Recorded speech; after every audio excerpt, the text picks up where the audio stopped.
I'm Morris Flewelling, and it's my pleasure and honor today to be introducing Dr. Bob Lampard from Red Deer. It's October the 4th, 2022, and we're sitting in the replicated Capitol Theatre exhibit in the museum at Red Deer. Bob, although this interview is going to focus much on your life, I noticed that it's important to understand why the Lampard family came to Red Deer. And I think that that's a starting point, and we'll talk about the family and its arrival and staying in Red Deer, and then move on to much more of your own personal career. Well, it's a nice introduction to an association that goes back quite a number of years. But if I can start with the family's decision to come to Red Deer, it actually started originated in Manitoba when Mother and Dad were studying for their optometric registration examinations in Winnipeg at the same time, and that's how they met. At the time, Mother was had joined an independent practice, Dr. Shaner, and Dad was working in the optometric office in the Hudson Bay store, that huge store in Winnipeg. Dad had come to the conclusion that there were too many optometrists in Winnipeg. Partially true, because Mother's group had at least 6 in it. So he decided that in the long run he wanted to come back to Calgary, which is where he'd been born. And an opening came up in a new store in Red Deer that had been purchased from W.E. Lord by the Eaton's Company. And they had space for an optometrist in the upper floor. So Dad decided that that was worth scouting out as a halfway step to returning to Calgary. So he came and did his registration examinations, and then had great difficulty because it was October 1940. And had great difficulty in finding accommodation because the Army and Army camp and related activities to it had taken up all the available space in town. But he managed to find or get a reference to a 3rd-story apartment down on about 48th Street, the Gerke House, from a chap named Robbie Robertson, who was a very well-known Red Deer accountant and real estate agent, and I think man of everything, including running the Westerner for decades. And it worked out. So in this, when Dad then sent a telegram back to Mother saying, I found accommodation, Mother, over her objections of her own mother, said, I'm going, even though she was about 7 or 8 months pregnant. She arrived in Red Deer, and they ended up staying in the Buffalo Hotel, which is just across from the train station. And the manager at the time was a chap by the name of Fred Story. You'll know Fred and Marion Story, who became our godparents. Well, Fred was instrumental in really introducing the Mother and Dad to Red Deer when Mother's waters broke that night. She started to go into labor, and Fred arranged for Dr. Nix to come and visit her. And at the end of the visit, he said, I think you should go to the hospital. Do you have a car? And they said, of course, neither one of them did. And he said, well, I'll take you to the hospital. And that evening, Mother not only had one delivery, but within an hour had another one. And unexpected to everybody, when ostensibly the nurse said, I think there's still something there. And that something there turned out to be me. So yes, I have an identical twin brother. We are womb mates, and I kicked him out. So your arrival in Red Deer was your arrival in the world. The family came the same day you arrived. I didn't have much choice. What was Red Deer like? You won't remember what Red Deer was like in those days, but You grew up here then, and so what are your earliest impressions of Red Deer? Red Deer was not 10,000, not 100,000 people in those days. Well, I think initially it becomes handed down, or stories that you cement in your memory. I happened to eventually run across the family of Dr. Nix, and this friend of mine, Reverend Nix, who was a brother, younger brother, wrote his son a letter saying, "Do you remember the table talk about the arrival of those twins in Red Deer?" And he wrote back and said, "Yes, I certainly do. There was only one incubator in the hospital, and that was reserved for Douglas. The two of them together weighed about 7 pounds maximum. So we created another one consisting of a cardboard box, a little bit of soft bedding, and an electric light for heat. And that was the second incubator in the Red Deer Hospital.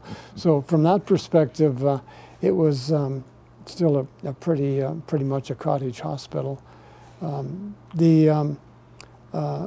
suppose the other thing that I certainly have been told about historically was that it was during the war, and Dad, on short notice, left Red Deer and joined the Army as his father did. He left Mother with 2 twins and no job. Fortunately, she was also a trained hospital or trained optometrist, although she wasn't currently registered. So there was some difficulty in a couple of senses. Firstly, in applying to become registered, which meant she had to take an exam. And then there was some local objection by 2 prominent Red Deerites, or Red Deerians, who didn't want her to go into private practice, even though she was inheriting her husband's practice. But 2 things happened. She was able to write her exam. She was allowed to practice in the interim. But in the process, the bank manager discovered she was looking to leave them, and so he fired her. The only time she was ever fired in her life, as she was wanting to say. So that's how the practice got started. They moved into where the Royal Bank is now, and I think it was anyway, it was originally the Royal Bank, and they were upstairs along with a number of other professionals. So I do remember watching the parades and so on from the balcony and the windows of their office. But there weren't many offices. There were no separate office buildings in Red Deer at the time. The city was only located in the below the hill area. There were very few houses outside it, and North Red Deer had only recently joined Red Deer, and South Red Deer, I think at the time, was still outside the city, as was 40th Avenue. The rural municipality of Pine Lake came right up to what we know as 40th Avenue today. It did. It was well, not a problem, but it was certainly less well developed than Red Deer, in terms of streets and so on. To earn money and so on at that age, we delivered newspapers, and that meant that you learned of a community and how willing they were to pay for their newspapers, or how easy they were to reach. But you met everybody, and I well remember briefly meeting Bill Botterill, an early well-known name in Red Deer, who was also in real estate and a number of other activities. And I remember meeting W.E. Lord, delivering, of course, his newspaper as well. So it was an interesting way to get introduced to the older community, even when you were a youngster, and developing the hobbies and habits of a youngster and still going through the school system. So your father went off to war duty? Yes. In 1941? 42. He waited 42. A little while after to make sure that Doug and I had reached at least an age where we were likely to survive. And at that time was Camp A20? No, that was the Second World War that Camp A20 came here, wasn't it? And this is the Second World War, yes. Yeah, okay. No, he joined the artillery because of his optometric background. They gave him, which was unusual, officer status, and they transferred him to Wainwright. So he worked out of Wainwright initially. Okay. And I think on one occasion, although he talked a little about it, he did admit that he'd surveyed the boundaries for the Wainwright Proving Station, artillery station. So that brought your family to Red Deer, and your mother sort of held the fort here during the time your father was away. When did he return? He had joined eventually. He had great difficulty getting overseas because they didn't need artillery officers. So he gave up his rank, went down a rank because they needed more of them, and was sent over eventually to Holland. He joined a unit that had been there since 1940. Well, I guess it wouldn't be 40, but had been overseas since 40. And the return order was that first over, first back. And so he was able to return initially to London, and eventually I think he was back by October, November of 1945. Oh, right after the war was concluding. Yeah. I think one of his trips was on the Queen Elizabeth. She said could handle up to 10,000 troops. Mother and Dad became very actively involved in the community. Mother, they both joined the Canet, or Kinsman organization, and Dad was very active in introducing, developing athletic activities in the community. And one of the projects that they took on was to furbish and improve landscaping and otherwise about 11 parks in different communities around Red Deer. And I remember going out and working on some of those, like the area next to the high school now. I think it's called McLean Park. That would have been part of what drove Red Deer to become one of the first communities in Alberta to have a recreation department within the city.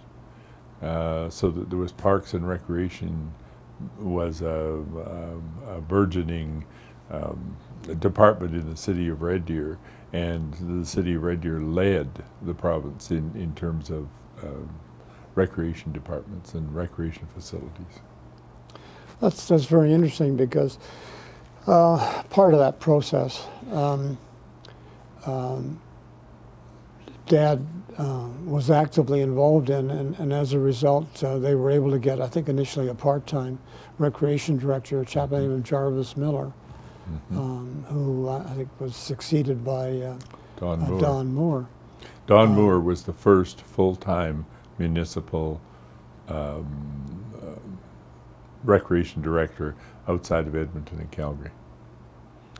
What I found interesting as I look back on Dad's life, particularly those years when he was so actively involved in community activities, always taking the position that it was better to be satisfied with what you accomplished than to get recognition for it. That was a hallmark of his life, and certainly passed on to us. But he became very actively involved in civic politics. He was elected as an alderman, and because he was an alderman, they appointed him to the school board. The school board chairman, who was actually Mother's second patient, you can see how small the town was, resigned.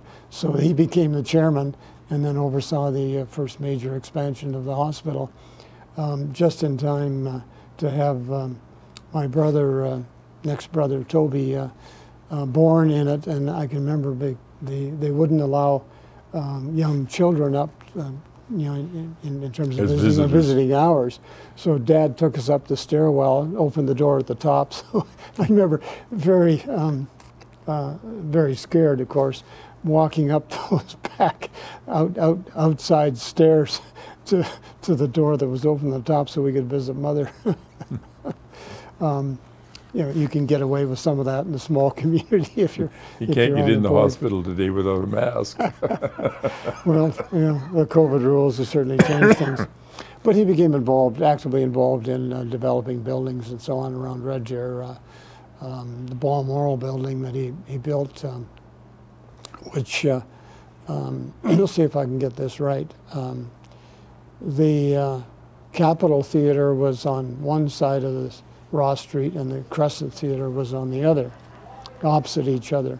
And he bought the bought the one on the south side of Ross, and whether it's Crescent or Capitol, I've forgotten, but he acquired the building next to it, which I think the Hicks owned, and built the Balmoral building, which at that time was the largest building in Red Deer. He so overbuilt it, it's still capable of going up 5 stories. 50 years later, remains at 2. Another activity along the sports line that he was actively involved with was creating the curling club building.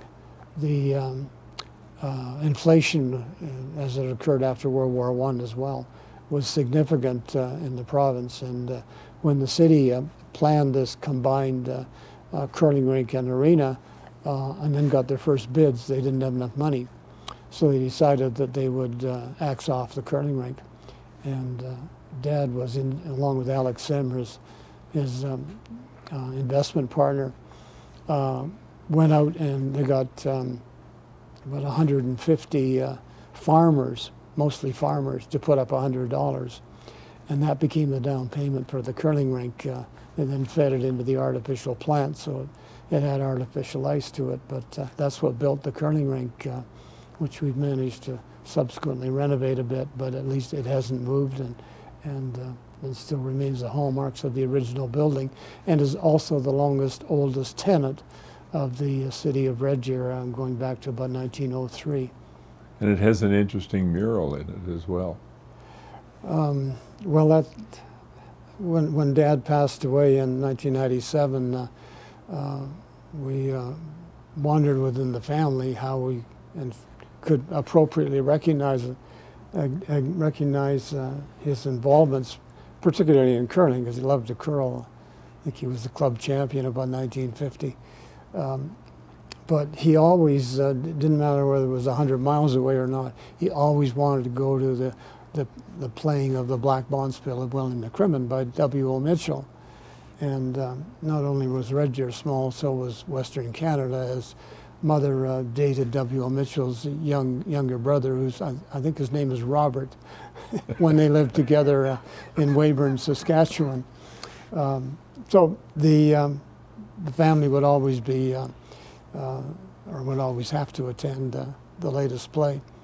And that became a hallmark of it. So Mother went to an artist who was born in Red Deer, and therefore our families were close friends, the Holmes family. And their son, Keith, was a mural artist and had done some major work for the Calgary Stampede and so on, and still is. But she asked him if he would think of a mural or some kind of a way of recognizing Dad. And the original one was to put a curling rink target in the stairwell, which is very striking if it had been done. But the family had a little trouble linking that with Dad. So we left him with that concept, and eventually he came back and said, well, I think I can have a stab at doing a mural, but I think I can only do the ice part, which would have the characters at one end and the other end facing off against each other. The project evolved to a point where he said, I think I can do the top part by building in a picture of the old rink, you know, with its wooden timbers and whatever. And he did, and then in between the ribs, the joists, he put in advertisements that reflected the original curlers, because there was no history of the curling club. And when they built the new building, of course, the old one got destroyed. It was, I think, across from the school at the time. That was the old one. So when they tore it down, at least there was some, in the mural, there was some reflection of some of the activities and some of the people who've been involved in the first 50 years of the curling rink. So that mural now hangs in the curling rink. It has the approval of W.O. Mitchell. A month before he passed away, he and later his family wrote us a letter saying he would be quite happy pleased if we created a mural about his book. So it has some authenticity to it as well as the family connection. That's perhaps a long way of saying, here's the story behind the mural, because it may not appear anywhere else. That's exactly why I thought it was important to include it today. Yeah, that's very interesting. Well, both your mother and your dad were active in all aspects of the community. I mean, I came here in 1962, and it took me only about a week to figure out that one of the Lampards would be involved in almost everything that was going on in the community, and that, you know, in all the years from 1940 onward, they contributed mightily to the lifeblood of this community, both in their own personal endeavors, but also in all of the volunteer work that they did. I know your mother was noted for her work with the blood drives and a number of other things. It almost seemed to occur naturally, but looking back at it, I have no idea how they found the time. Yeah. And well, it was efficiency of working is the key. Yeah. You know. Well, mother was always open as well, even though raising 4 boys was a bit over a period of born over a period of about 14 years was a challenge. But she would always go down to the office when somebody asked for her. So she kept abreast of what was happening in optometry. And that was how small town businesses operated. My father, for example, operated a small automobile repair and service station and gas dealership in Mirror. And it didn't matter what time of the day or night or what day of the week it was. When somebody phoned, you responded, because they were your neighbors, they were your clients, but they were also your friends, you know. So.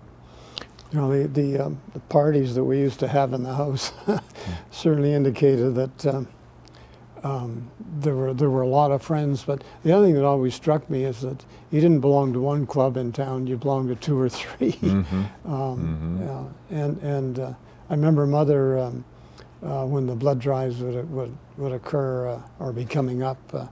She'd get all the cadets organized upstairs to send out, mail out the cards to remind people to come. And they eventually ended up with, for the size of Red Deer, the greatest contribution of blood to the Red Cross of any community in Canada. There you go. So she was, obviously she was quite pleased with it. She didn't imbue her one son, this son, carry on the task at the University of Alberta. And I ran that for a couple of years there, but could never quite become the most prominent university in Canada for that reason. I was always second.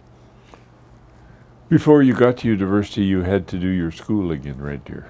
What can you share with us about early days of schooling in Red Deer, the twins Lampard? Well, one always has hallmarks, and I can get into a lot of the other activities, recreational, otherwise. But there are always a couple of things that get cemented in your mind. And I remember in grade 6, we had 2 half-time teachers, Alice Olson, I think she became Alice Hogan, and George Harold Daw. And that was an interesting hallmark class because all of the girls had higher marks than all of the boys. And my brother Doug was the only exception. He was just above the last one. But Harold was quite mindful that April 1 was coming up that year. And he quite expected that Doug and I would switch chairs on him. We did do a few switches in later years, and I got away with some bad efforts, but we didn't switch, and Harold was terribly disappointed because he was all set to figure out whether we'd done it or not. But it was a memorable year because of the teachers. And those were 2 memorable teachers in Red Deer. Yes, Alice went on to become the principal at G.W. Smith, and Harold became the superintendent. So, I mean, it was a powerhouse that you had for 2 teachers in grade 6. Well, we went on from there to junior high school with under Joe Welch, and those were his last years. But he was his focus was English and English literature, and we certainly did, to the extent that either one of us could internalize what they were teaching us, because neither of our marks were much above 50% ever in English. We did manage to get through those 3 years, and everybody who went to that school will remember the exchange teacher, Mr. Pearson, came from Europe, and then in grade 9, your first formal introduction to English literature through Miss Murray, and nobody forgot Miss Murray. People still talk of Miss Murray. Well, I so indelibly remember the things that he taught us, and they've helped me considerably in what became a writing habit later on. When we reached high school, at Lindsay Thurber, it had just been opened. We arrived there in 1955, and the school had been, I think, built in '52, and named after Lindsay Thurber, who had lived just down the street from us on 56th Street, which is where we had moved.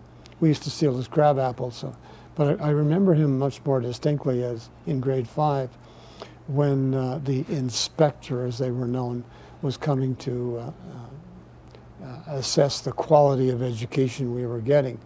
And we had Mrs. Beatty, her husband, owned the theaters.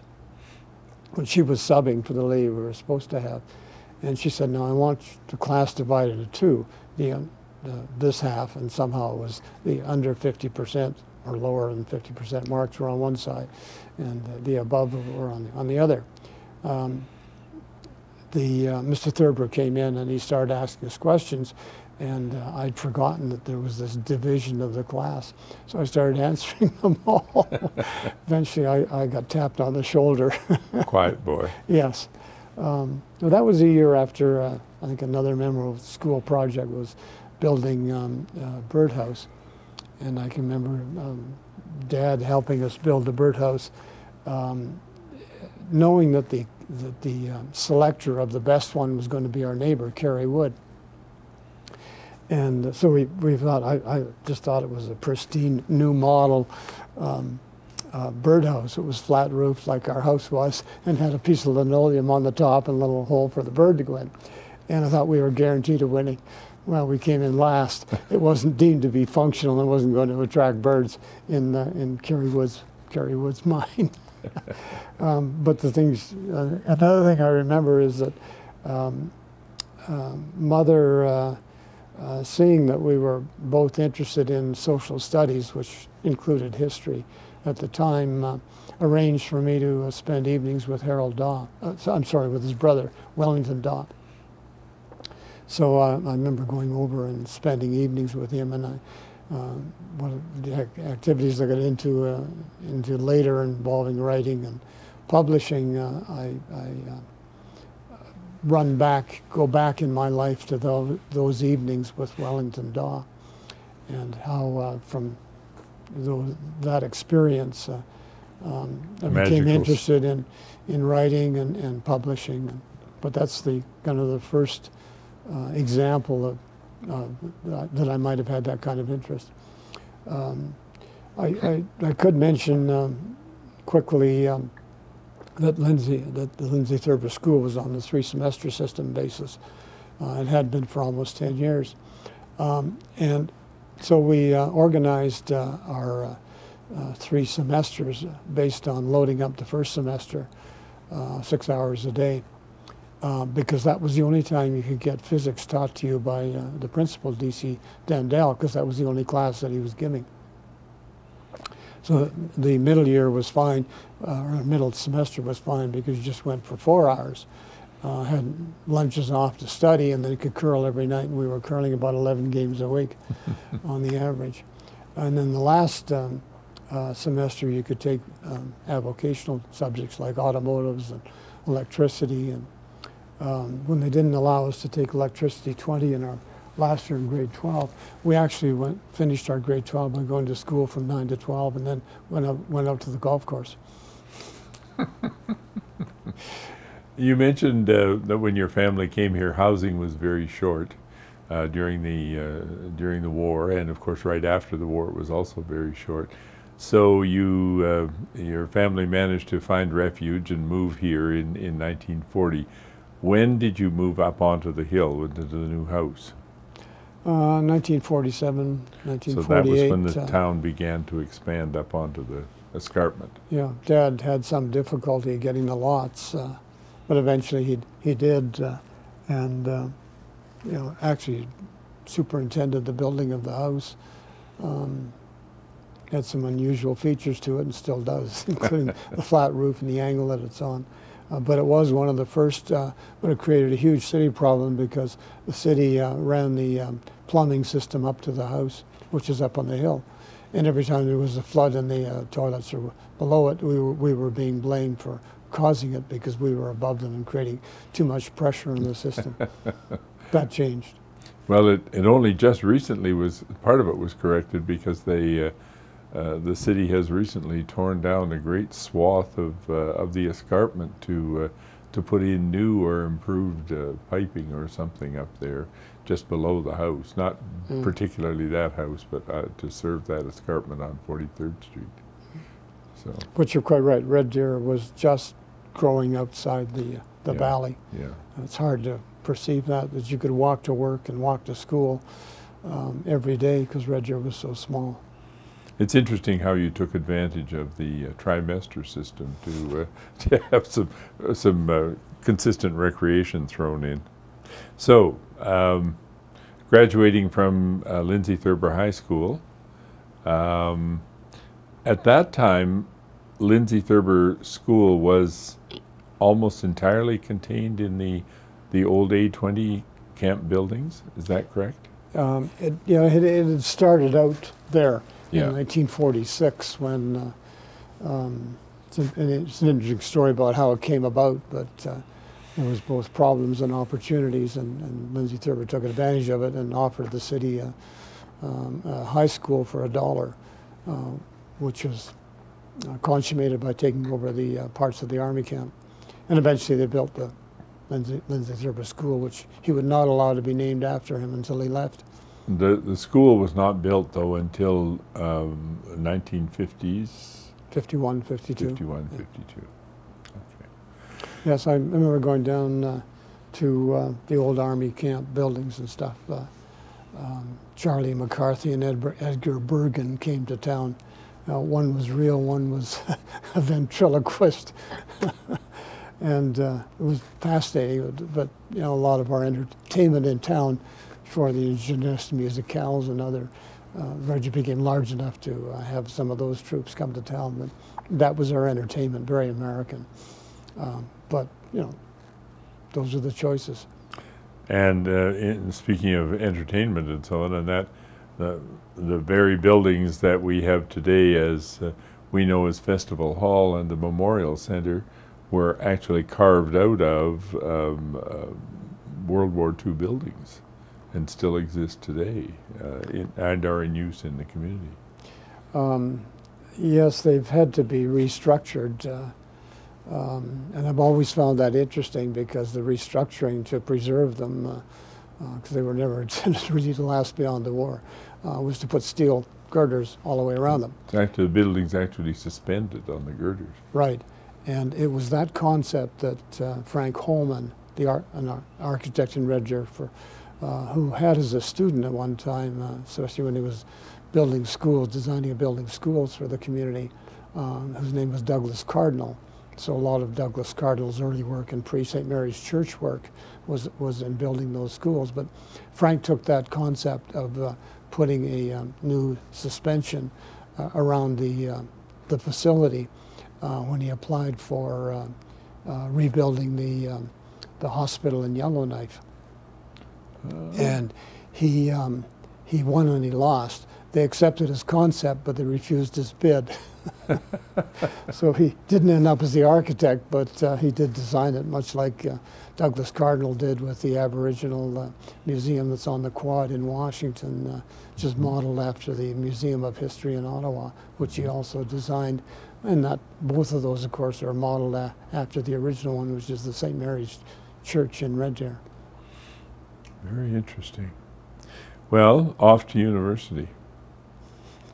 Well, we that's where we share lives in common, I guess. We went to U of A, and of course there is no and was no university in Red Deer or opportunity to take courses in Red Deer, so you had to leave. And the only There was university, only the University of Alberta in those days. it had a population of 5,400 when we started, and when I left 8 years later, it had a population of 9,500. The population of Alberta was growing, but the other thing that was growing was the percent of grade 12 students that went on to university.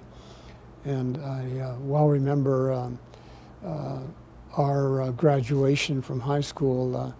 The guest speaker was Frank Murphy, always gave a great speech, but the presentation on behalf of the parents was by Dad. And Dad's theme was, you should go to university. And two of my friends, after that speech, went out and registered for university. And I thought, it had moved them. they were so inspired and motivated by the fact that this is what would determine your future. And they both went on to very instrumental lives based on the education they received.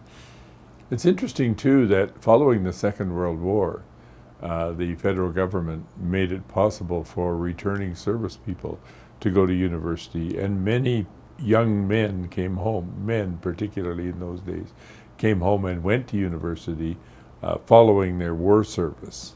And that really boosted the university's population rapidly right after the war. Yes, it certainly in my field, which became medicine, it had a significant, albeit temporary, impact on the faculty of medicine. It meant that people who were going to university just after the war were almost excluded because the Legion had such a dramatic effect on that principle, taking veterans first, that it moved some very bright students into entering medicine in later years. An interesting unintended consequence. True. Yeah.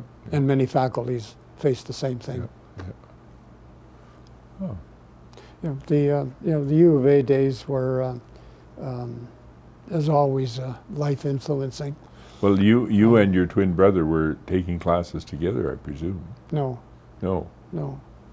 On our final physics exam, he did better than I did. He did well enough to be offered the opportunity to carry on in physics by taking honors physics. And so he entered honors physics in the second year, and I took another year of general science to get my average up so I could get into medicine.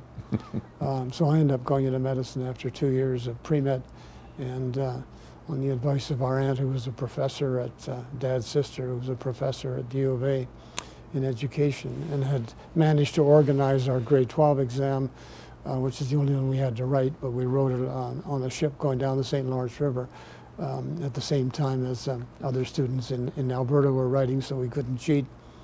But she had said to him, you finish what you start. And so he did, and then he took medicine, so we ended up 2 years apart. Oh, okay. I guess the other thing I should mention is that a friend of mine, also in medicine, twisted my arm to join what was called the promotions committee. And it looked after things like cheerleaders for athletic activities and so on. But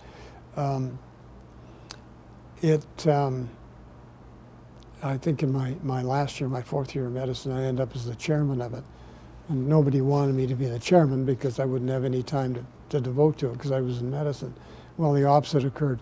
I devoted too much time to promoting the activities of the committee and too little to medicine, and I paid a near fatal price for that.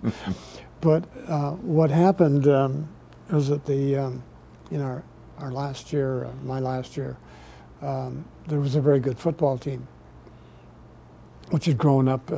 They'd kind of started together in the 3 or 4 years before, and they'd gotten better and better, and they had a very good coach and an Edmonton Eskimo player by the name of Gino Fracas. Anyway, the league, which consisted of one team from each of the universities in Western Canada, had a rule that if you won all your games, there was no playoff. If you lost any game, then you had to play off against the second most successful team. They also had another rule which said that you couldn't play any more football after that last extra opportunity for a game, postseason game. And as the season went on, Alberta was, Alberta was and BC were the one or two quality teams. And when Alberta went to play its first game at BC, the promotions committee, of which you were chair, a few guys from Reggie who would get on the caboose as the train was pulling out of the station, like Alan Whitney. Anyway, 110 of us signed up, joined up, paid for a couple extra cars to be attached to a CNR train out of Edmonton and went to Vancouver for the game. And we ended up a little late because 2 people passed away on the train. And they had no physician on board, so they came to see me. And the first chap who had just gone on his retirement holiday was suffering from a heart attack. But that didn't stop the train. But the second one did. It was an Aboriginal that they had stopped the train and picked up. And I just said, get to Kamloops as fast as you can. And he died on the way to the hospital. So anyway, we arrived late, and to the booze of the locals. We ended up in a very exciting game. We ended up winning it, and I got captured, I think, afterwards by the frat boys, and I missed my plane coming back. And anyway, became a bit of a problem within the family when the CNR sent a thank you for services rendered telegram to the address that I had given them. But it went to my home address, and my mother and father read it, and so I got something beyond a lecture the next time I came home. But that was the prelude to what happened.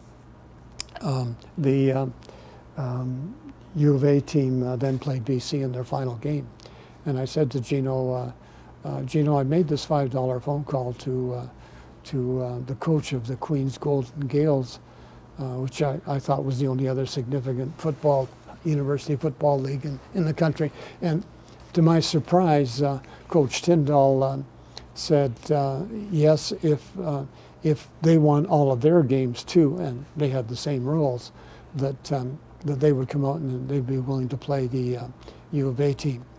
So I went to Gino, I said, Gino, you got to win this game because here's the opportunity. Now, how he imbued that motivation into the players, I don't know, but U of A went out and won the game 29-2. And so the game was on. Maury Van Vliet helped with the guarantee so we could, bring the team out. They, instead of coming out of Canada, chose the DC3, and they didn't arrive in U of A in a very sober fashion, and that carried on until game time. And even though they outweighed us by 25 pounds a man on the line, we were still winning at halftime.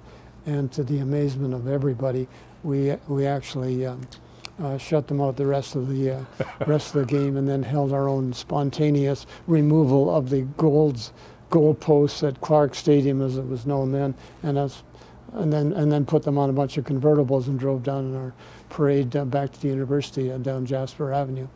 So I linger on that only to say that that had a very material other influence on me in expanding.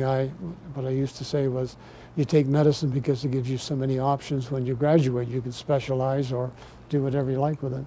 So I decided that I would take an MBA.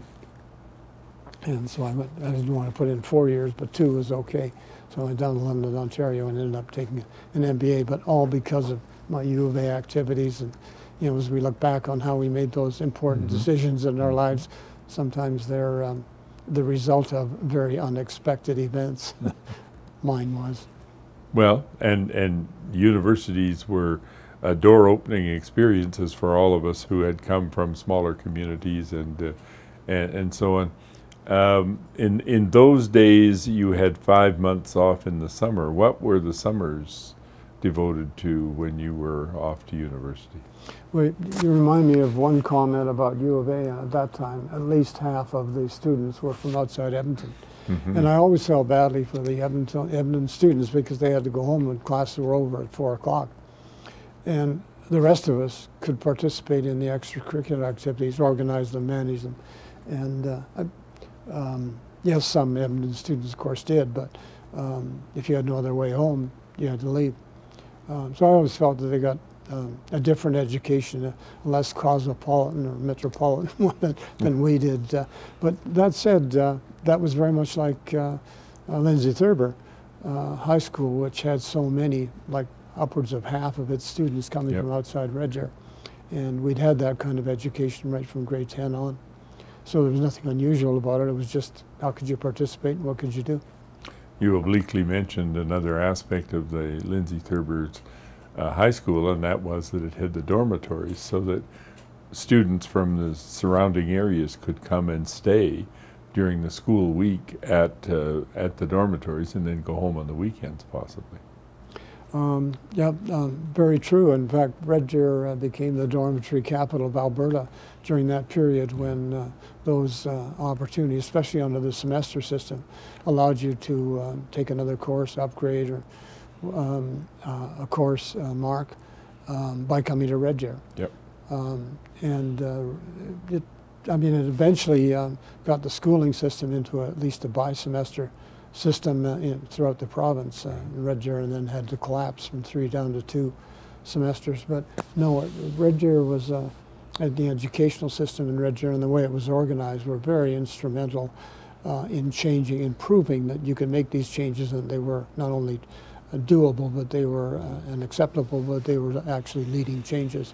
And this was in the day when every town did not have a high school, or the high school did not have very broad offerings, and this helped compensate for that because students could come to the larger center of Red Deer, and university students tended to congregate at the University of Alberta. It was the only university in the province until the branch at Calgary was started in the late 50s, I think.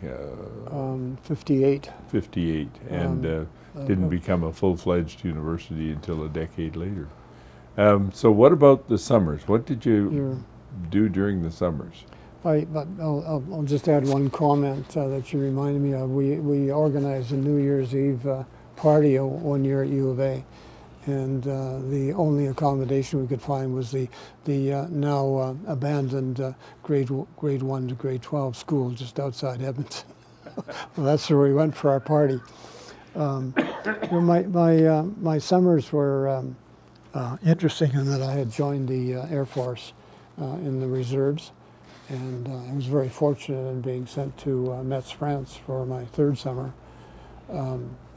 That was always the honor graduate got that honor, and through some extremely fortuitous circumstances, I ended up being named, although I wasn't the honor graduate, but it gave me an opportunity to go to France.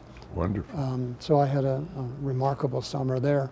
But then the next year I was in medicine, and I spent a summer working at the Pinoca Mental Hospital. And in my last summer, between 3rd and 4th year, I applied for, as many Red Deer students did, for a summer job at the Provincial Training School.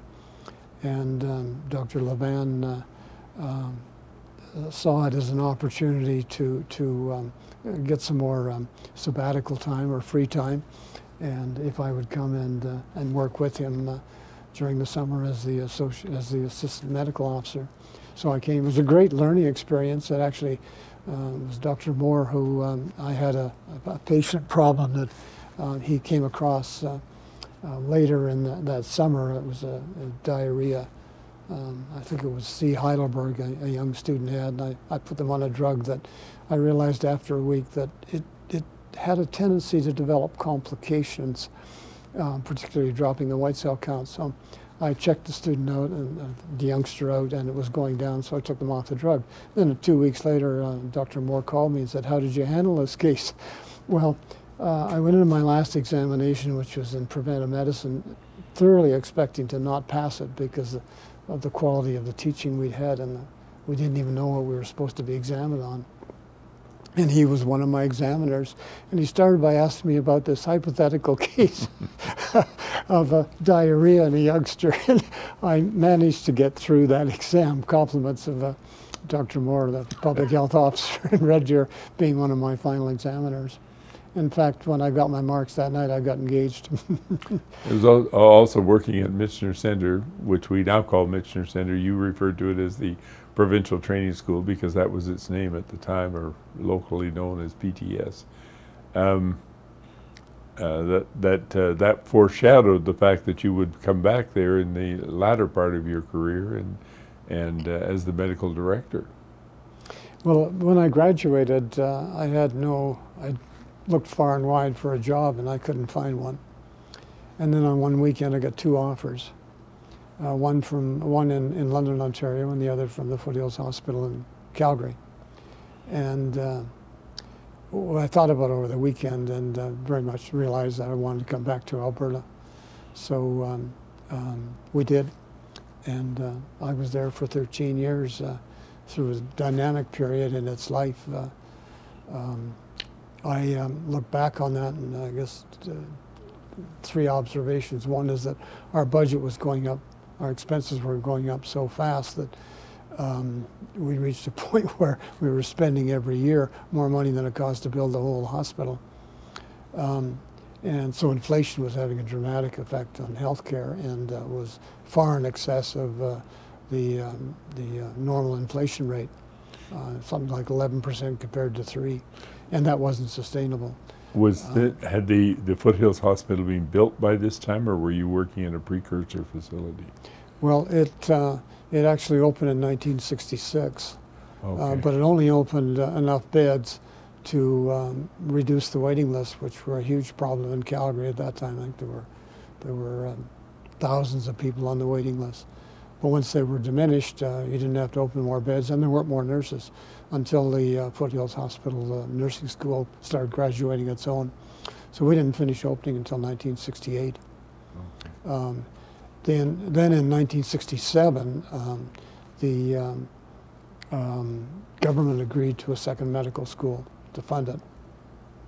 And that eventually led to the arrival of that January in centennial year of Dr. William Cochrane as the first dean. So that occurred alongside us, but in parallel, okay. and very unusually under two separate boards, one for the hospital and one for the Faculty of Medicine. They weren't a common board and weren't until the 1990s. And that created some certainly potential friction. It also led to some decisions that the Faculty of Medicine could not have made or secured funding for.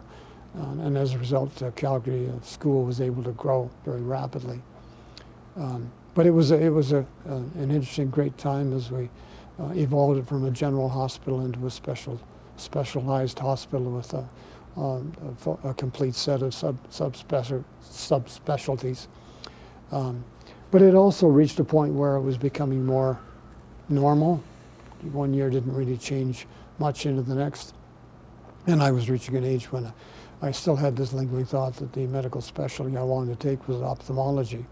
So I decided that I would, in my male menopause years, would at least have a crack at it. I got into some problems at the Royal College, and the additional years they added to me didn't give me full credit for the experience I had. So I decided that and trying to build up a practice afterwards, even if I had come back to Red Deer, was too much. So eventually an unusual opportunity arose in Red Deer, and I was able to come back to Red Deer much sooner and join Mother and Dad and my brothers who've returned to Red Deer as well. What year did you return to Red Deer? I came back to Red Deer in 1983 and as the medical director at Michener, and I remained in that position until I retired in 2010. Oh, okay. I could say a number of things about Michener. With an historical interest, it didn't take me long to realize that nothing had been written about it or been put together in terms of historical information. So I had fun on the side accumulating that. Even though the census started to go down and with increasing rapidity, and its future, because of normalization and treating more residents in the community, Right. which is much more expensive than treating them at Michener or looking after them at Michener. But that became the norm, very strongly supported by parents Shortly groups. after you arrived, that program began? Well, it actually or had had it begun before you came? It actually began, the normalization concept, interestingly, comes out of Toronto. There was a chap named Wolfensberger who took a sabbatical off from the States and went to the University of Toronto, and during that year he wrote his book called Normalization. And within the early 70s, under the leadership of Helen Hunley of Rocky Mountain House, there was a willingness on the part of the government to create more community opportunities.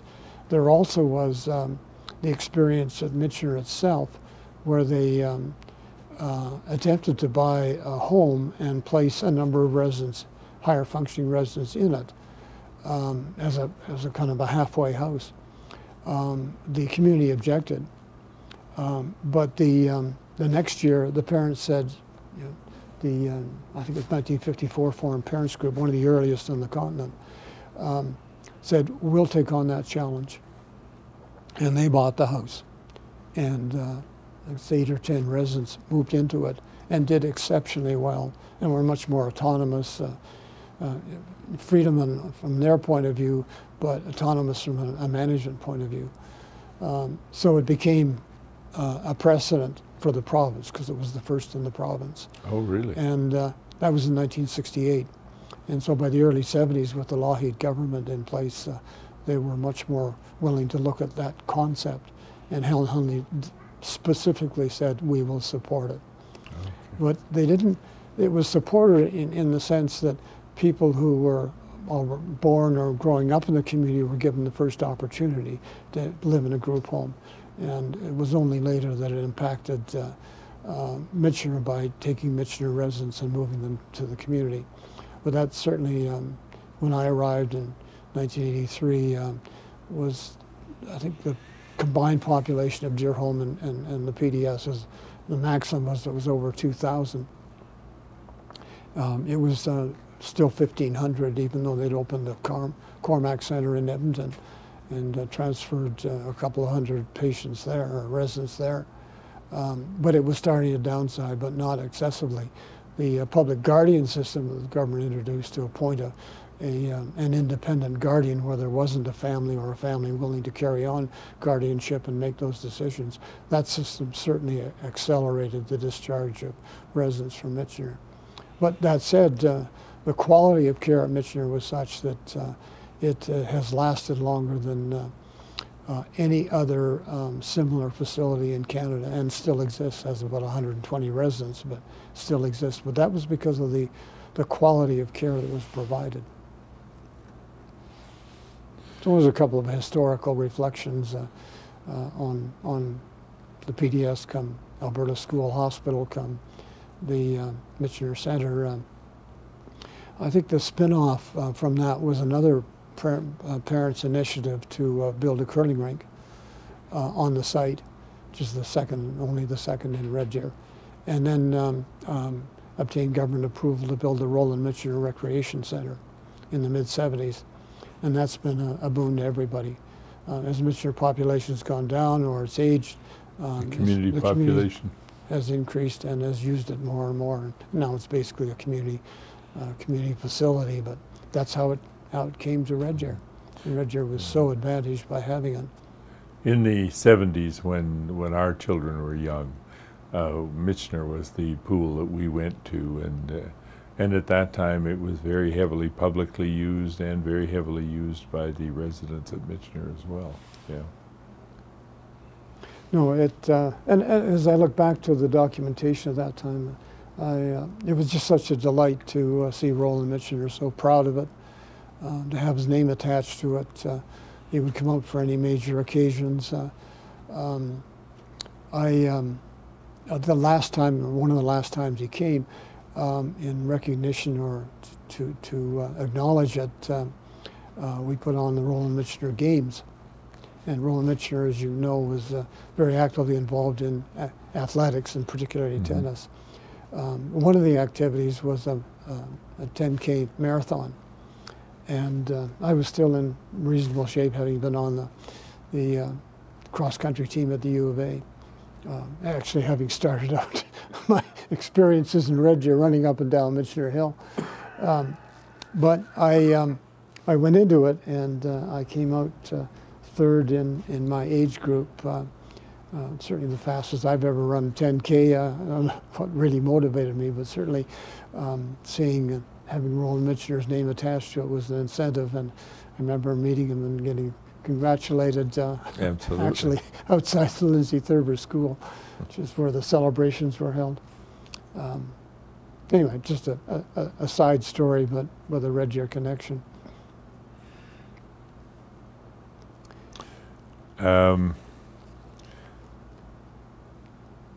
During all your time in medicine, serving in medicine and so on, you, like your parents, continued a very active number of interests and so on that you followed. Tell us about some of those. Well, the first one, first opportunity I saw that matched some of my interests came when I arrived back in Red Deer and discovered that the two major activities that I might enjoy were both being managed and run by the Llewellings. One was the library, which Hazel was the chairman of, and the other was the museum, which you were the founding chairperson of. I looked at their boards, and my preference would have been to join the library board, but Harold Daw was already on it, so I knew it was in good shape and in good hands. And had been there for 35 years. He knew literally every book that was there because, and where it came from, and he knew the provenance of it as well. I was amazed. So I instead joined the museum board. And that was where our association developed, and ultimately some wonderful things like the Central Alberta Historical Society grew out of that. Well, it was fun in the people you met and the things you got to preside over, and including the separation of the Central Alberta Historical Society from the city and managing that, going from a museum to a separate board. But great people to work with. There weren't any huge expansion projects, but there was certainly the need to, in a city-supported but financially challenged activity, to keep it going and keep it growing and make it relevant to the community. So I enjoyed that for many years, and I still am. We both had an opportunity to participate in the initiation of the Historical Society chapter in Red Deer, and it's still going, and recently celebrated its 25th anniversary, which we both had the pleasure of participating in, and actually I learned this morning that Lorna Johnson, your predecessor, has agreed to join our board, and I got an email from the Moffat family saying Moffat is willing to join it. So as I participate in my last year, I'm always left with that concept that whatever you join, especially avocationally, that you want to leave it in better shape than when you started. Absolutely. And that gives me a chance to probably see that happen. I'll be delighted. When we were talking about school days, you mentioned that Isabel Murray was one of your early teachers and introduced you, along with Joseph Welsh, to the arts of writing and literature and so on. And writing and research, particularly historical, has been a big part of your life, both in your latter working years and certainly in your retirement. What about some of that? Well, for somebody who always had a 50% mark in English, in literature, I got to 55 once when I cheated. I got my adopted aunt to help me write one essay on a book at university, and I got 55%. But what seems to have happened, aside from the Wellington Daw comments, is that in my in-between year between medicine and taking an MBA, I took an took an MSc and undertook an MSc in surgery, and that involved writing a thesis. And it, from the hospital's point of view, I was to look at future potential ICU patients and whether or not there was enough of a need or a demand to create an intensive care unit. From my point of view, it was a disaster because no patients were the same. They were so extremely different. There was no way I could get even what I viewed as a statistical minimum for analysis of at least 30. I wasn't going to get them. So I ended up having to change that year. And the only group of large number of patients that might get me in the last half of my year to my 30 was the open heart surgical program at the U of A. And so under Dr. Callahan and particularly Dr. Koobs, I undertook to assess the potassium levels in the patients that they were operating on, concerned that with the trauma to the red cells and the fact that potassium is such a high concentration within a cell and such a low concentration outside it, which the cell membranes maintain, and which permits the body to participate in electrical activities like conducting the heart contractions. I was concerned that the trauma of surgery was potentially creating levels of potassium that were too high for the body to withstand. And so I studied that, and that was the nature of my research and thesis. But it also required me to write a paper, write my proposal at the end of it. So with some more than strong encouragement from Dr. Koobs, I managed to use the computer down at, gain access to the computer down at the MBA school in London, Ontario, which is plugged into the Ford Motor Company computer in Deerholm. And I used it to analyze my data and got out of it what I thought was at least some relevant data about potassium levels. So anyway, the long and the short was, that got me into formal writing, and then I, in lieu of a course down there, I studied the health care system in Canada and proposed a regionalization of it, based primarily on the VON type system as defining the different regions you could use or develop it around. Anyway, that became my second point, and that interest lay very dormant until I joined the, was elected to the historical archives committee of the Alberta Medical Association. They had a couple of long-standing members, including Dr. Bill Parsons of the Parson Clinic fame. And Bill phoned me one day and said, look, those trips to Edmonton are now too much for me. Would you take over my position? I said, well, it requires an election, but I'll let my name stand. And so I ended up on that committee.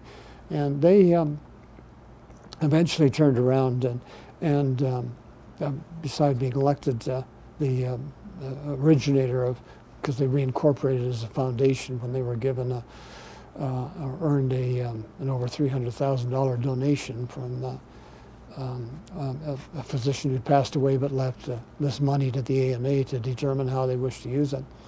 And in one of their topics, Dr. Wilson said to me that, there's a book written on country doctors in Saskatchewan and Alberta, and why don't you write some for our Doctor's Digest publication?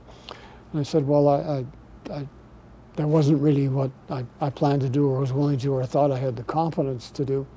But there was a chap in Red Deer by the name of Henry Chatney who had written 26, including most of them in Alberta, and that I would approach him.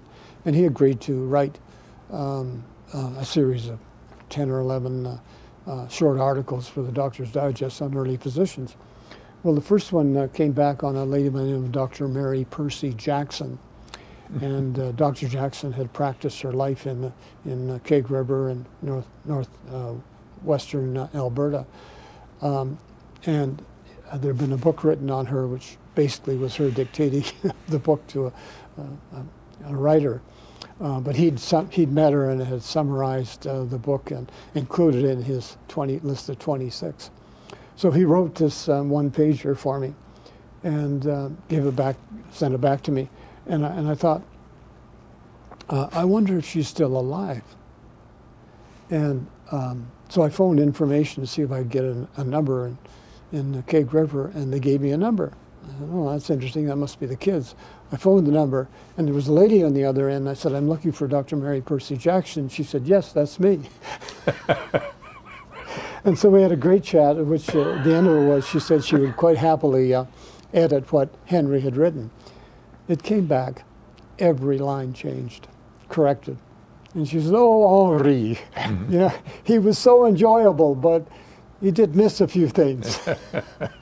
So I corrected it and sent it in, but I also realized that I had to put my own stamp on those articles. So that's what started my writing career, and eventually I found that the topic was so interesting, I got sidetracked into one of the things that I uncovered, which was that the real roots of Medicare in Canada, hospital insurance as it was known then, were in Alberta, and that's when the concept was approved by the government and the medical profession to have the government subsidize a health insurance program for those who couldn't afford it. And that was long before it evolved at all in Saskatchewan. So I've been able to go back and portray that as a I would say a new finding, but a historical correction in Canada's healthcare history.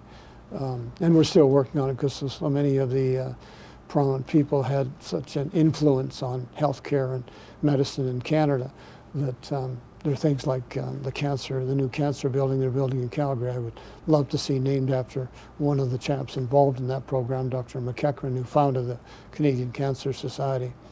So, well, there aren't any physicians involved in the history of medicine in Alberta and Canada beyond McGregor Parsons, who became the president of the CMA, Canadian Medical Association, the year after the Duke of Edinburgh was the nominal president. So there is a Red Deer stamp on that organization, but that's the primary one. But there are some current connections with that topic, and I've enjoyed pursuing them, taking a historical issue and making it current. So that's one of them, and the Davidson story about Rotary is another one, but anyway, we can get to that. Well, tell us about the Davidson story. Well, I'll just make one kind of sidetrack story about one of my latter years at Foothills when one of our original board chairmen, chairpeople, Dr. Earl Scarlett, had retired. His wife had passed away, and so he's living a somewhat solitary life for a very competent writer, historian, in my view, the person second in our medical history to Sir William Osler in publications and in competence. And Ralph Coombs, the executive director of Foothill, said to me, why don't you spend some time with him? So I contacted him, and he said, well, I can plug you in. I have my second Thursday free. So I spent Thursdays with Earl, not Mondays with Maureen, but Thursdays with Earl. And what a learning, a great experience. There are a few people in my life who I've met that you start a story, they will finish it with a better one, usually in the first person because they participated in it, and he was one. Yeah. So that was, I guess, the in-between story that set the stage for Dr. Wilson's request to have some articles written on early Alberta physicians. And eventually I did write 35 articles in a book that I published on Alberta's medical history and some of the most prominent people who really created it or had influenced it. So I've had fun doing that, and then get occasional requests to follow up on them now. A thought just occurred to me as we're chatting here that being of a similar age, we were active in our fields and active in our communities during a time of great transition for this province. And it transitioned from being an agricultural and distributed province to a much more urban province, a much more sophisticated province, and a province in which a lot of leadership was given in many, many fields. And it's interesting that you have captured that sense in many of the things that you have done in terms of medicine and medical history and so on, and education and educational history, and just community histories as well. We have seen that transition.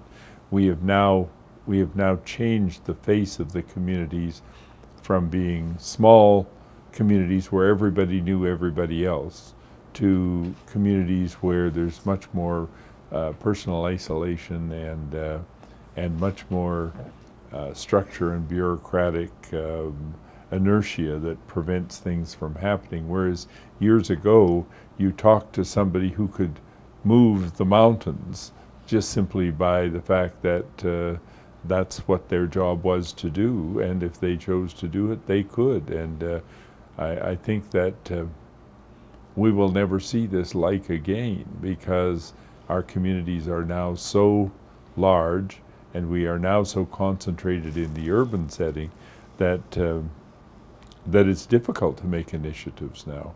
Whereas years ago, I think that people with vision were able to enact things simply because they had authority to do so. Nobody said you couldn't, so you just did. It's very interesting.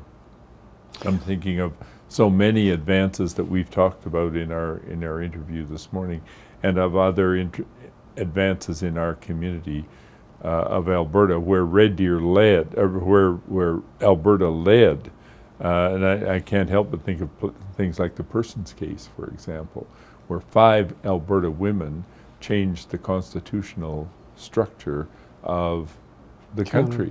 Yeah. And changed our justice system, and were responsible for making major changes from positions that we look at today, which were surprisingly modest and somewhat surprising. There's a lot of truth to that, and I well recall Adriana Clarkson and her husband John Ralston Saul coming out to Red Deer to acknowledge it as, given its size, as one of the cultural leaders in Canada. That's right. And I think you had a significant role in eventually leading to that We were award. identified as one of the cultural capitals of Canada. Right. But in the chat with John Ralston Saul afterwards, I went over, from a healthcare medical perspective, some of the initiatives that have come out of Alberta. And his comment was, yes, much of the leadership and vibrancy and change in Canada has come out of the West, far more than is really recognized. Mm-hmm. Certainly in medicine, that's very, very true. Mm-hmm. The chap I mentioned, Dr. McEachran, he was one of those leaders, but he was a very strong Presbyterian, and made his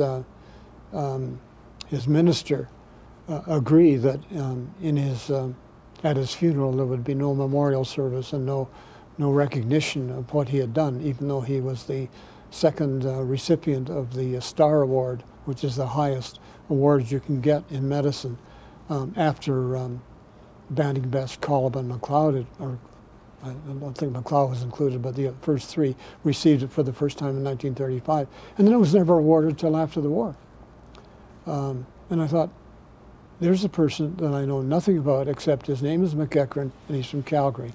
And when I eventually found the family and discovered what he had contributed, I was just amazed.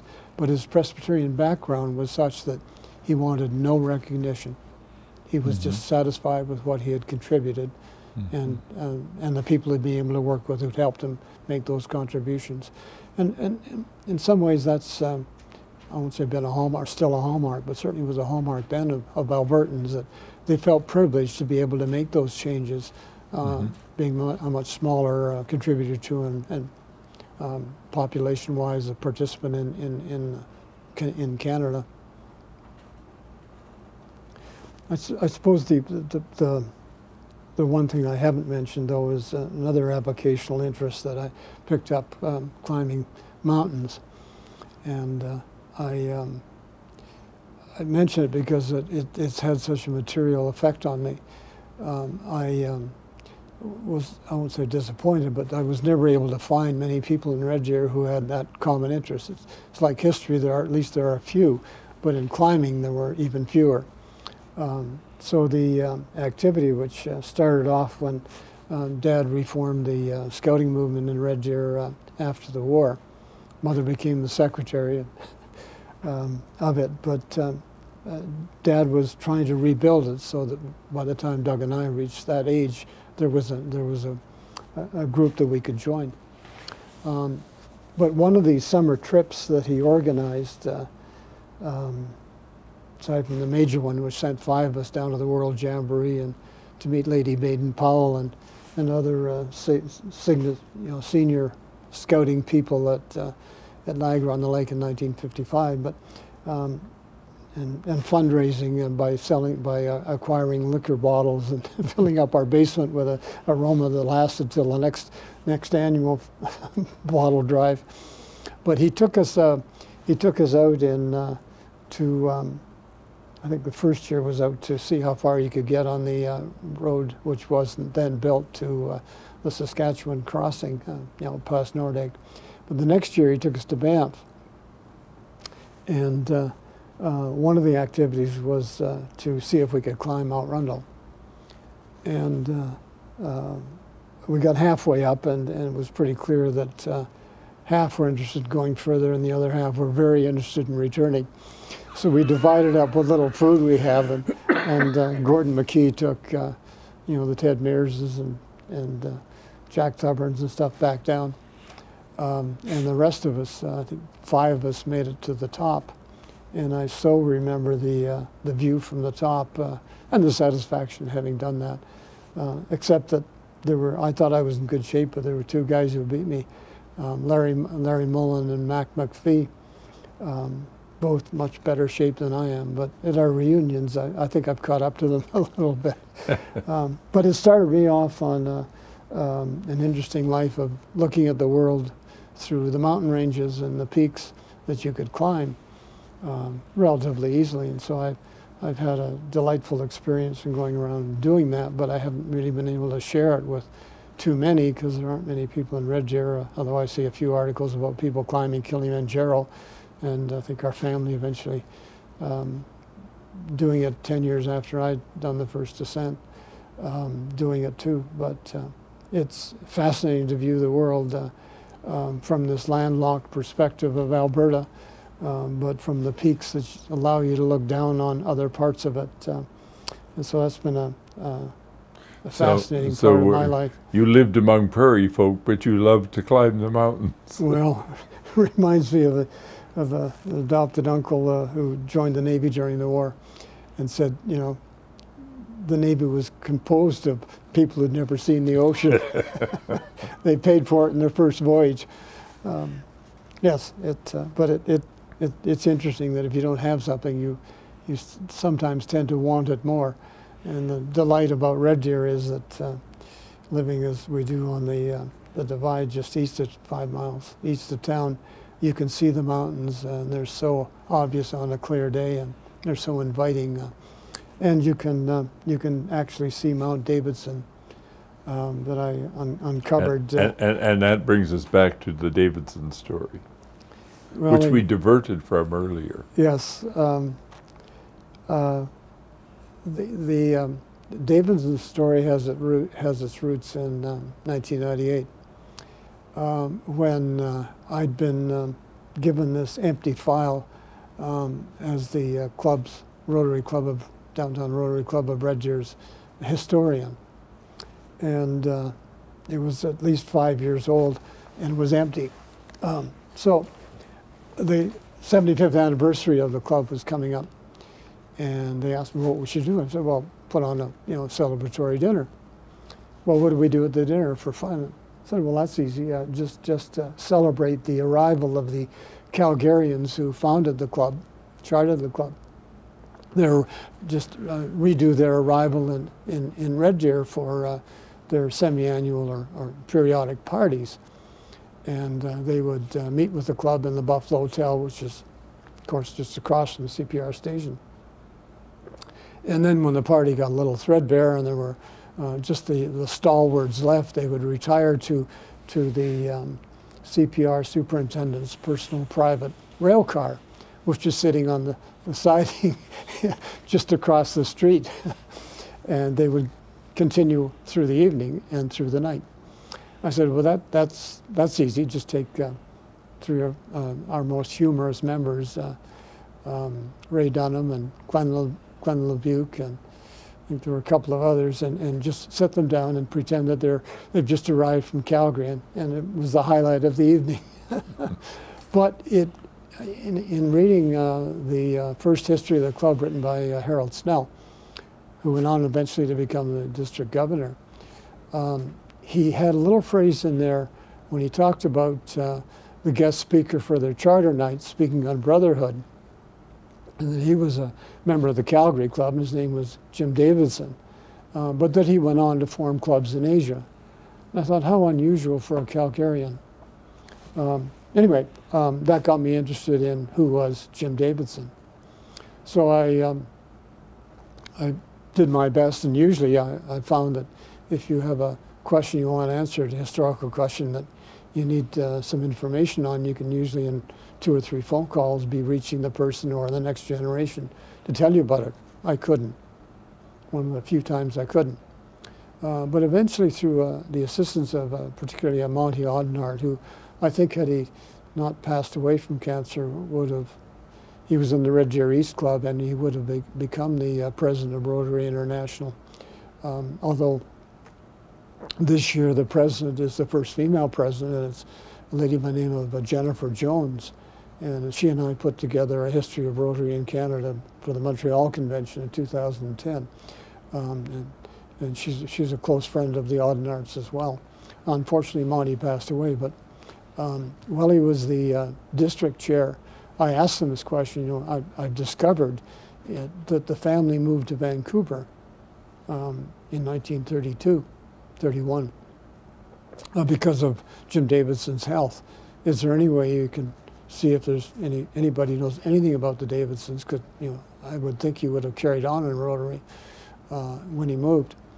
And Monty came back and he said, "Yeah, I've talked to the district governor who's in Vancouver, and he knows of the Davidson family."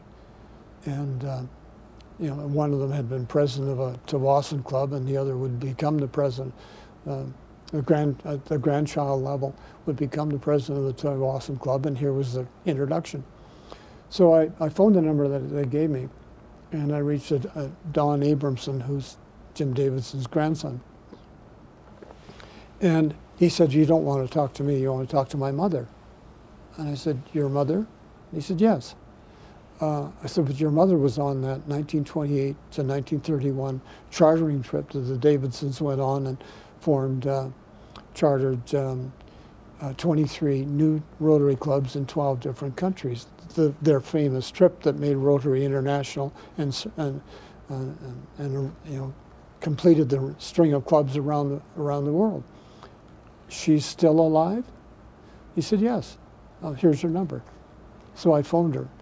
And I've had a few luck points, and that was one. 2 months later, she had her first of 4 strokes. But she said to me, as we chatted, she certainly was on that trip as a youngster.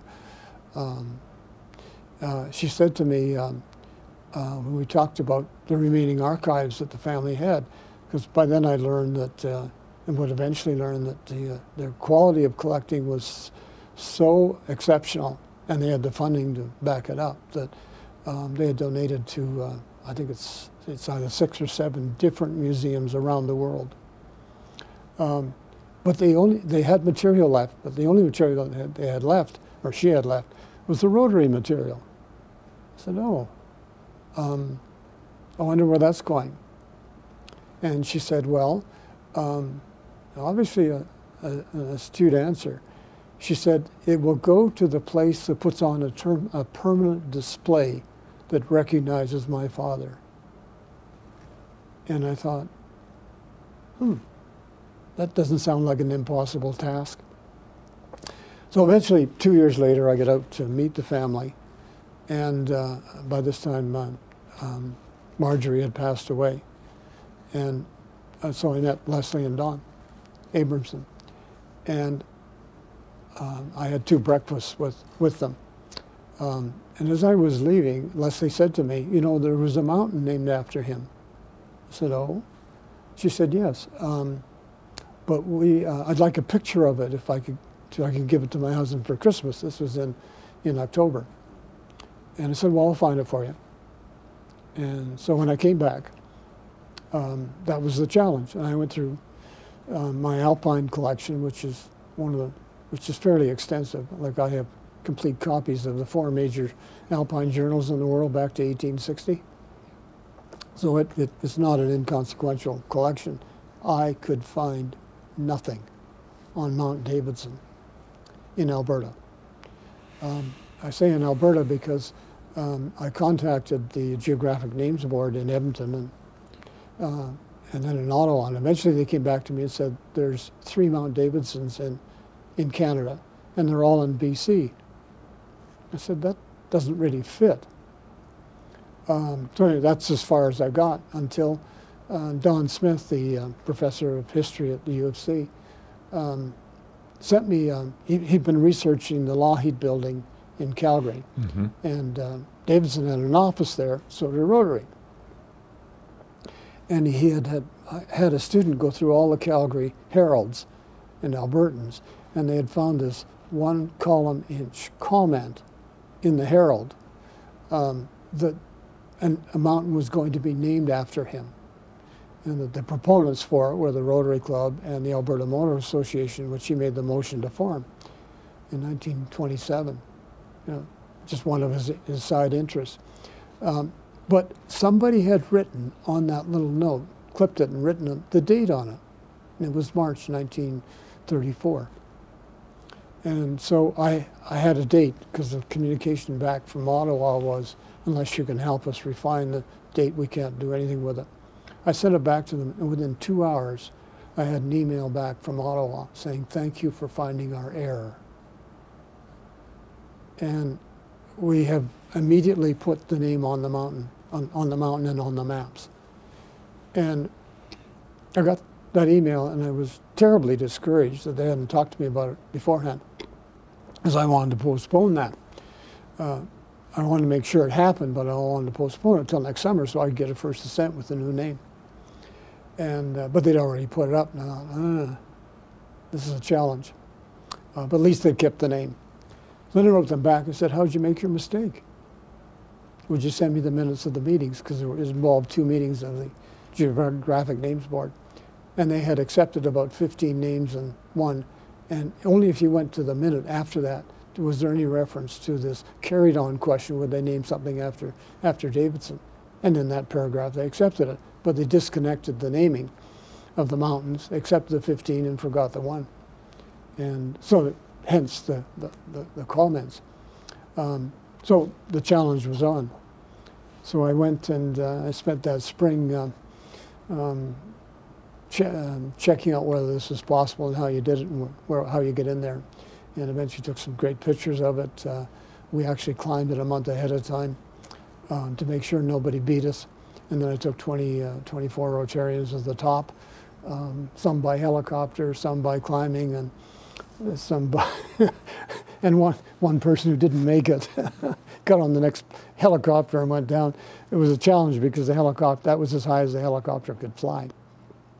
And so a few of us, because I was just recovering from a very bad injury a week before, and didn't think I could even follow through with it. But there were 3 or 4 who I discovered had serious medical afflictions or limitations like heart failure and high blood pressure and fractured femurs. So we got 24 or 25 to the top, held our meeting on the top, and I so remember that day. It was absolutely glorious. you could see every forest fire helicopters are having to go to. Of course, the helicopter guy came back late, and one chap who we've already interviewed, the Macton House, were a little concerned because Dick was down and his wife was still up at 99,000 feet waiting for the helicopter. But anyway, it was significant, and I was able to phone around the world and acknowledge the event. I remember phoning the past president, George MacDonald, the past president of the AMA. His dad had become eventually the president of the AMA and had hired George to say I was on the top and, you know, I guess remind him of the connection with Davidson. And he said, wouldn't your father have been proud to have been there with you? And so true, because that's where my interest in climbing and, you know, a significant part of my life has stemmed from. But it was great to get so many Red Deer Rotarians and friends to the top and do it so successfully. Absolutely significant, and it would have lain dormant and unknown had you not pursued the question, and had that little clip in the newspaper not been discovered and had the opportunity to put the two things together to focus attention to the Geographic Names Board. Yeah. Well, Glenn Moore, one of the Rotarian members, I think it was him, asked me recently looking back, what I thought of it. And I said, of the trip and so on. And I said, well, I've really got two answers. One is the before. It was just a challenge. Could you? And then there was the after, and all the mistakes I made. I didn't ask everybody or anybody if they had their personal insurance intact, and I didn't ask them for the drugs they were on or the diagnoses they had. And, I would. Those would be the first two questions if I was ever to try and do it again. But no, it certainly was a highlight. It was just interesting too that you mentioned that when you started the search for Davidson, that Davidson had been active with the Alberta Motor Association, and I recall that your father was also active with the Alberta Motor Association. Yeah. So it shows the breadth of impact of your family and the wide interests of the people in your family in connection with a number of aspects of our provinces growing up. Dad was, well, it was actually another Red Deerite who put forward his name as the president, and that was a chap by the name of Fred Jenner. And Fred Jenner, with a very illustrious war history, I won't get into it, but he bought Red Deer Motors from W.E. Lord. Mm-hmm. Mm-hmm. And then when the opportunity afforded itself, he bought the GM dealership in Edmonton. In Edmonton, became Jenner Motors. Became Jenner Motors. Big name. Yeah. And anyway, he was also instrumental in and made the motion to join with Lindsay Thurber and put the two high schools together. And he was the one who made the motion. Well, anyway, he was the president of the AMA, Alberta Motor Association, and he nominated Dad, and Dad became the president, the first one outside Calgary or Edmonton. I remember that. 50-year history of the AMA. But Dad and Fred were supposed to go down and canvass all of the motor associations from Portland, Oregon, down to LA, and look at the insurance companies that they had formed. And one of the major activities of his year was to establish the insurance component to the Alberta Motor Association, which is a very significant part of it now, of course. But he always looked back on that as from a Red Deer perspective, and it was a delight to find that another Red Deerite, Barry Holmes, became the president of the AMA during his tenure on the board, carrying on his father's interest in the AMA as well. I always say of Red Deer, and it's almost facetious, and in deference to Michael, but the Red Deer is so young that it really doesn't have a great history. And when I compare it even with Lethbridge and Medicine Hat, that's very true. That it's missing that component of it as an in-between Calgary and Edmonton Centre. But if it doesn't grab that as it passes through, it'll lose it too. So I use that as a motivation, and fortunately there are people like yourself and Michael Daw who have addressed that and put together archives and material that will stand the test of time. Are there some things we haven't talked about, Bob, that your participation in needs to be recorded or mentioned in our historical notes? One is the current project that we're both involved with is to make available a study of early schools in Red Deer. And to my amazement, when I inherited the project, to discover that there were 8 schools that started in Red Deer before it had a population of 2,500. And I'm still looking for, I don't think there's a definitive answer as to how and why, but it certainly points out how educationally sensitive that new young community was, to allow those trials to support them, to provide teachers, administrators, and funding and so on to evolve them. And then the precedents that come from it. And when I looked at education as part of the history of education in Alberta as part of that study and putting the book together, I was surprised at how little's been documented or said about it, but how important the changes. And I have to say they initiate with Eberhard, and I think there's a chap before him, but certainly very significantly relate to that principle of the Crescent Heights High School in Calgary, Eberhard, and when he became premier, putting education on a much more solid financial footing, and then supporting what was called consolidation. And as I look back on it, to see the role of Lindsay Thurber and why he got his honorary degree, I always thought it was because of Lindsay Thurber's school and what he did in Red Deer. Oh no, it's all the work he did leading up to that and the experience that he gained. And then just went about taking one-room schools and consolidating them. And that precedent and that advantage that came out of that, plus then the second step after the war to accept Mr. Whitney's suggestion of going to a 3-semester system.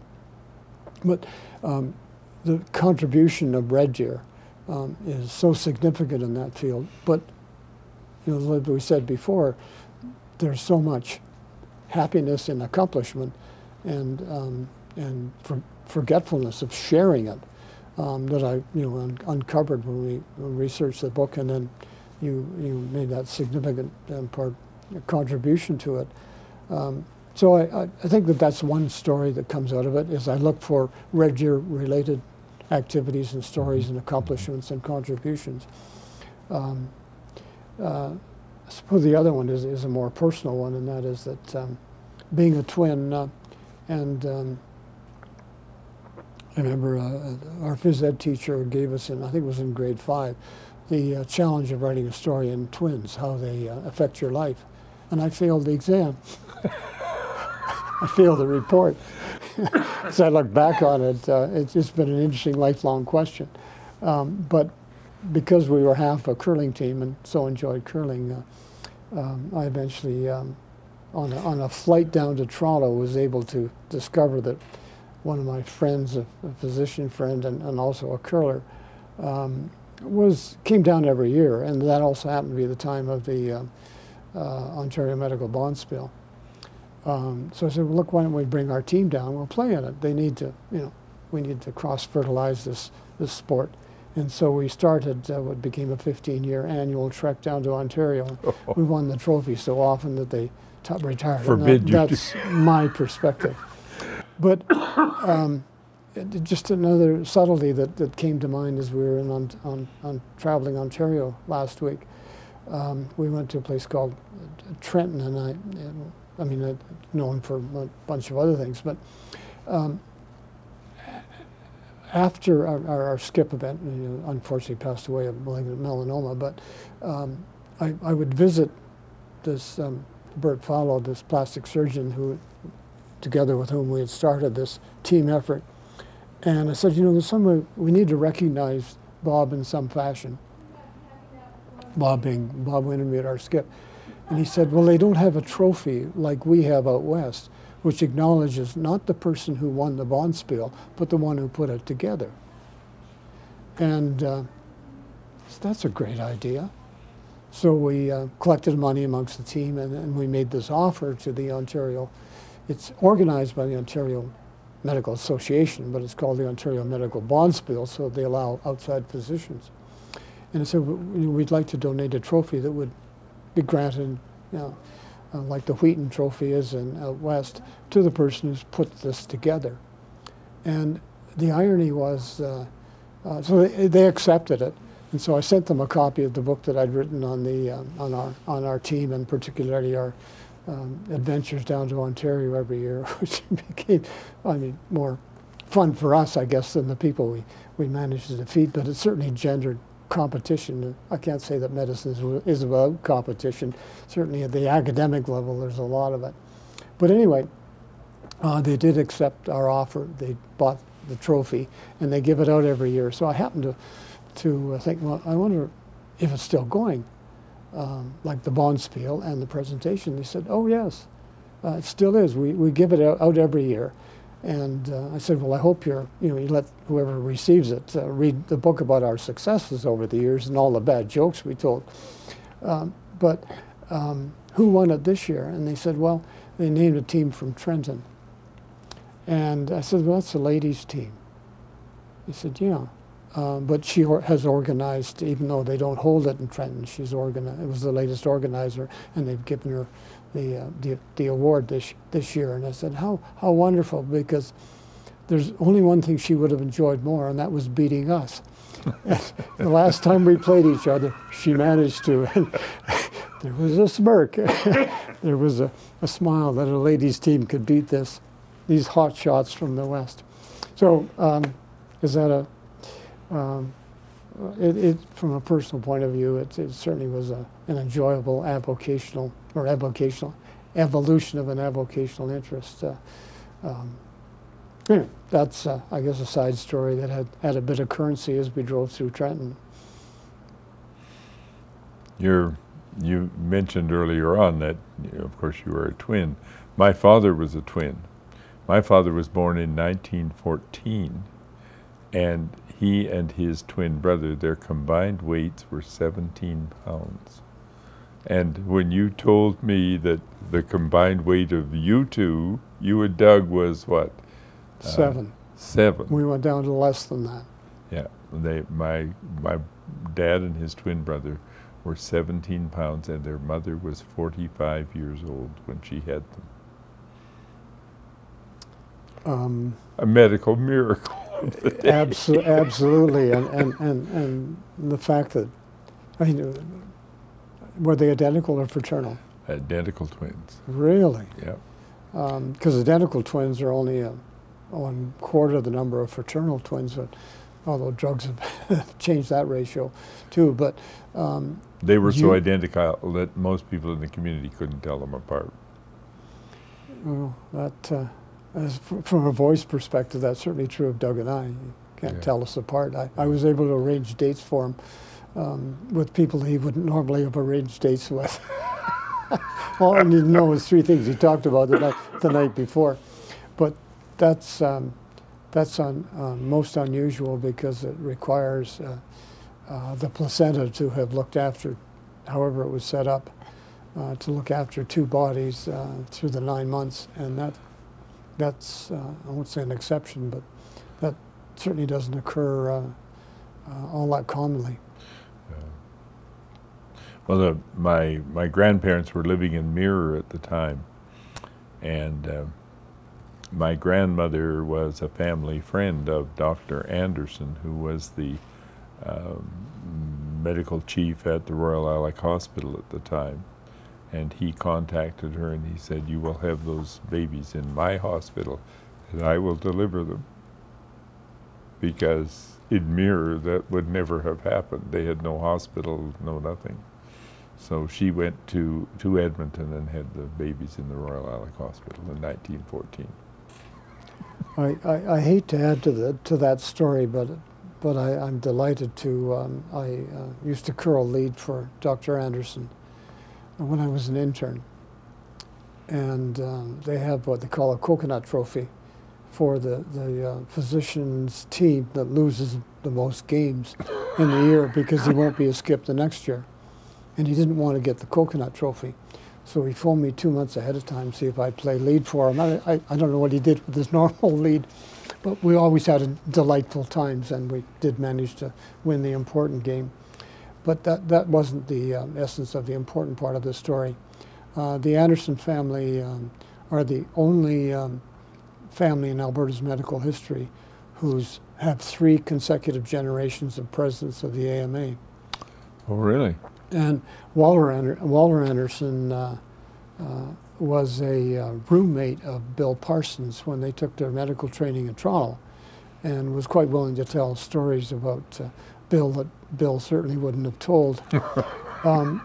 But the important part of the story is that in and for 2005, the 100th anniversary of the province, there was a committee set up to acknowledge it medically, because that's the year the Alberta Medical Association was established. And one of their committee's suggestions was to have or identify 100 or the most 100 significant physicians in the history of the province. So they set about trying to do that. And I became well aware of the project. And I thought of 2 families, the Parsons family and the Anderson family, who consecutively should be identified for their continuous contribution over so many years. I think the Parsons here had the CPR contract, for instance, for 75 years, the longest one CPR had with anybody in Canada, for instance. But the Anderson family I mentioned. But I said, if you're identifying an individual, you miss a family. And I said, to pick up some of those families, would you look at some positions or hold some positions for you to identify them? So they identified the Hatfields, the Parsons, and the Andersons. And how do I know the name of Bruce Hatfield? I'll just finish the story, and then I'll get back to that one. But I went to both galas, the one in Calgary and the one in Edmonton. And the Edmonton one, I happened to be tabled with the Anderson family. And I was able to tell them, stories about Walter Anderson, the coconut trophy, and how significant Walter had been in my life. Without your question, I wouldn't have put those features together. But they came together, and fortunately the AMA picked up the idea, and so I was able to nominate about 25 of the 100 physicians. And it embarrassingly included me, but I rationalized that because they were trying to pick out certain people from different regions of the province, and after the Parsons there really wasn't anybody in Red Deer, so they filled the blank. For future services to be rendered. The Hatfields were both internists on the Foothills staff, and they went through and joined the Foothills at a time when most of the community physicians were quite dubious about this new, not downtown hospital, and that's actually where their practices were, so they ended up with a lifelong driving challenge. But they were both 2 very significant people in a field that was dying. Internal medicine as a specialty in a major center, certainly in a specialty hospital, was dying. And yet, while they were the best teachers, because they could talk about all aspects of non-surgical medicine, there were so many subspecialists becoming available and on staff that it was better to have the more knowledgeable, more recently trained physicians to give those lectures and presentations. But Bruce and Bob Hatfield, both from an ethics point of view and a palliative care point of view, were very, much leaders in the province. They made many other contributions. They became Citizens of the Year. Two very different personalities, but with an ability to work together in a most exceptional and effective way, and to continue to participate at that high level of education. So I'm not sure any of those clues fit in with your association. I just recognize the name Bruce Hatfield, and I'm struggling to identify how I know that name from early Alberta, or my early Alberta days. Well, to my surprise, when I was researching the history of the faculty, one of the collections that came up was called the Bruce Hatfield Collection. And the material he had put together was of such quality and consistency that they had accepted it as one of the primary reflections on the faculty. I was just very pleased that Bruce had thought in those prospective terms historically, and then had donated his material to the faculty to the University of Calgary.